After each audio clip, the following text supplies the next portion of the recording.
The Twitter advocate for the deaf and deaf dude on Twitter gave a viewpoint of a man who coined the term pseudo archaeology, expressing the view that it could even be dangerous, explaining what pseudo archaeology is.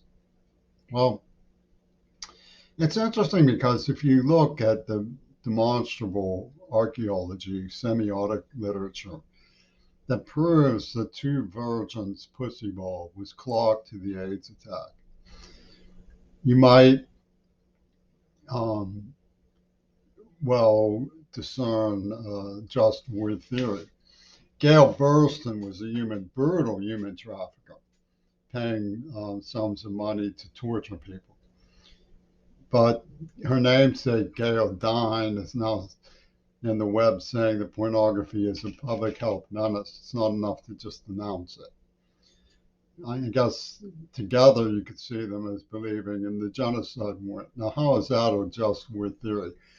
Two virgins pussy bowl is about parochial chastity and marital loyalty and the violation and sin and even ritual Satanism in some people's glossaries of abortion.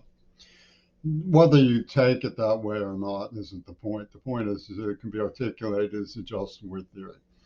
But when the attackers invaded my home and got my um, iPhone to this this thing here to bounce like a basketball, they were signifying UW Dialectical's um, confederacy of North Korea's leader Kim, Sherman Alexie, the Native American, and the Green Party leaders who put their heads together, poison me in the mouth, release COVID. Now, archaeology and pseudo archaeology, if that's what you want to call it, have certain kinds of presumptions.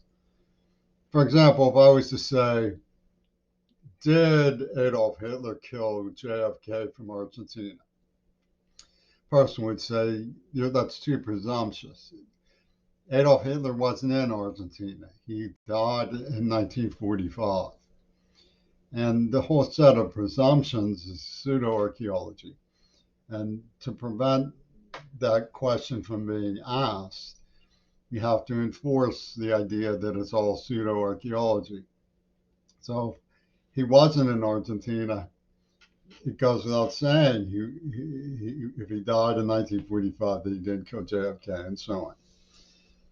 Now, a person who doesn't want to question how, for example, a handful of profiteering gays kept from everyone else who was in danger of AIDS that they were going to loot the bank of information to get the glory of so-called discovery, poaching with the attackers. That's perfectly obvious from the chronology of the mouth poison relative to COVID that that's what happened. Um, why would they do that? You don't want them to be implicated in parochial absolutism, even if they were secretly sympathetic to um, abstinence or something, and queers who hate queers or something. The point is that the realities of UW Dialectical actually come into focus by start making sense when you put in basketball. For one thing, basketball players are notorious womanizers, many of them. For another thing, they score a lot. It's not just 1 or 2 points, not just 1 point versus 2 points in two versus football. They score lots and lots and lots. So it becomes war for war's sake or art for art's sake. It's just about winning. And that's where they've been coming from all along. So it's a convenience for them to use the other hypnography as just war theory. But it starts to really make sense when it stops making sense, when they start saying, we like to play basketball while we're doing it. We want to win the game. So It's tedious, but it's very revealing to see them in operation. So you wonder, why hasn't Gallaudet come to the defense of a deaf man? Like, why would you? The thing is when somebody gets stabbed in the park after dark or something, and nobody expects that they did something wrong. They were in the wrong place at the wrong time. You know, Willie Wadmaker, who tortured me, played the record for me, right place, wrong time. So you have, you know, if you look at the problem of crime, you know, why would people Kitty Genovese for decades, a deaf person? Why wouldn't Gallaudet stand up for me? Well, Gallaudet is deaf people need approval, even though they understand that they're marginalized. And Children of a Lesser God had a very harrowing scene where a girl admits that she surrendered to sexual advances over and over and over again. You know, it's not that much different for a humiliated boy, although the sympathies aren't in place culturally. It's not that much different for a humiliated boy.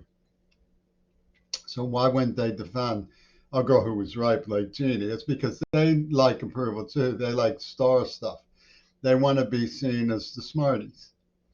And so the smart money is with the assassins, you know, who lie after lie after lie, because they say it's all pseudo archaeology. Now, Penis Gabriel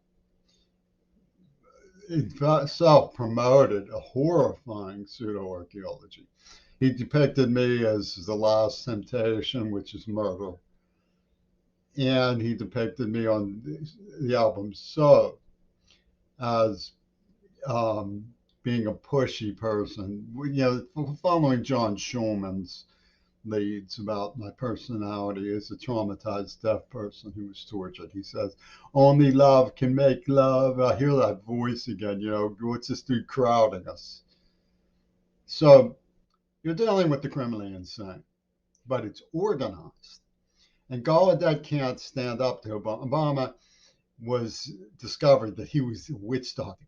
And George Bush had anointed him, and McChrystal had anointed him, the witch doctor preeminent per se of Agent Redpan headquarters. And he gets to licky top. What can we do to humiliate the deaf white sack? What can we point him in the mouth? And this will be our voodoo. We'll have an absolute uh, frenetic connection to the ancestors of Africa because we have sacrificed the white for the Aztec god Frank Herbert and Robert Anton Wilson of Anarchic Harmony. They have the greatest fathom. They played basketball